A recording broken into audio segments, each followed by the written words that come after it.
The Progressive Era was one marked by activists and reformers with an insatiable thirst for progress. This generation believed that positive changes could be achieved through the use of careful examination of problems. They employed the tools of social science in their work, studying, analyzing, and publicizing their findings. In the end, most progressive projects also shared the common goal of increasing government regulation. Through expanded government control, they argued, the forces of business could be tamed and brought into a responsible system. The most dramatic example of progressive ideology can be found in the Triangle Shirtwaist Fire. The Triangle Shirtwaist Factory was located in New York City's Greenwich Village. Workers there had participated in the labor movement, calling for better hours, wages, and working conditions. Their demands had largely been ignored. Then, in 1911, a fire broke out on the shop floor. Hundreds of workers, most of whom were young immigrant women, were crowded into the workspace at row upon row of sewing machine.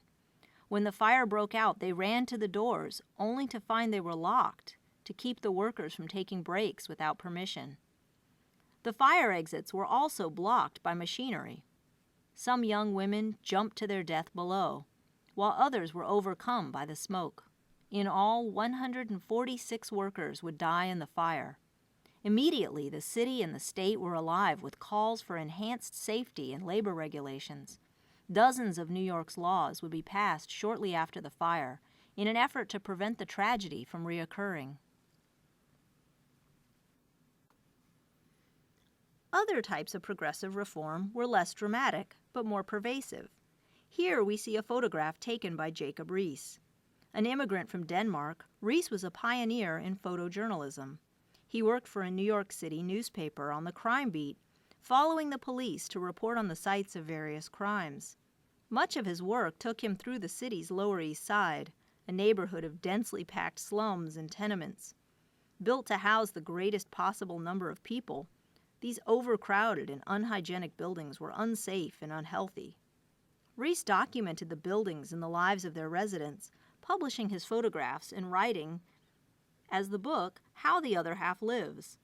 He used flash photography, which was a new technology at the time, and allowed photographs to be taken indoors. The subjects of his photos were not familiar with this new technology, which looked much like a gun, and often looked frightened in the resulting photographs. In an assignment for this course, you will have the opportunity to read part of Riis's book and reflect more upon his work. In the South, the Progressive Era was one that witnessed a loss of rights for African Americans. During Reconstruction, many African Americans had exercised their right to vote, and even to hold political office. After the end of Reconstruction in 1877, however, white Southerners looked for ways to disenfranchise African American men. The 15th Amendment guaranteed the right to vote without discrimination based on race. Yet Southern states pushed through new laws that blocked voting rights. One strategy was the poll tax, which required payment for voting. Others included literacy tests, which were often administered in a discriminatory way. Other states implemented the grandfather clause, which allowed voting rights to be extended only to those whose grandfathers could vote in 1867, effectively ruling out all African American men. In this climate of disenfranchisement and segregation, African American leaders did not always agree on the best path toward equality. This portrait depicts Booker T. Washington, a powerful leader of the African American community. Washington had been born into slavery in Virginia in 1856.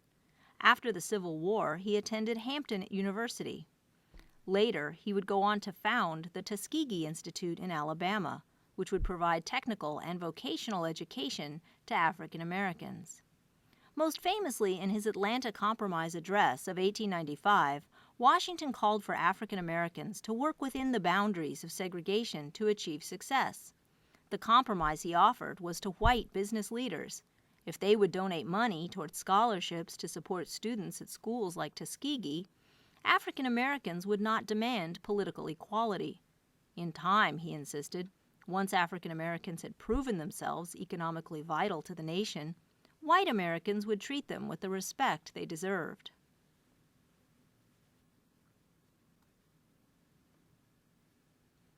W.E.B. Du Bois could not have had a more different upbringing. He grew up in western Massachusetts as a member of the only African American family in a white community. In school, he excelled and was accustomed to scoring at the top of his class. When he graduated from high school, the community took up a collection to send him to Fisk University, a Southern African American school. He would go on to attend Harvard University, becoming the first African American to earn a doctorate there. Du Bois would call for African Americans to press for social and political equality. He was a founder of the NAACP, an organization that worked for social justice for African Americans. As the editor of the organization's magazine, The Crisis, Du Bois worked to expose the horrors of lynching and other crimes against African Americans. Like Washington, Du Bois strongly supported education for African Americans. Rather than limit themselves to trade and technical education, though, Du Bois called upon African Americans to aim higher. As doctors, lawyers, and professionals, he insisted, African Americans would more quickly find equality. He urged the support and uplift of the so-called talented 10th, that group of the best and brightest members of the community. The Progressive Era saw many examples of progress and change. For the African American community in particular, though, the road to social justice would be long.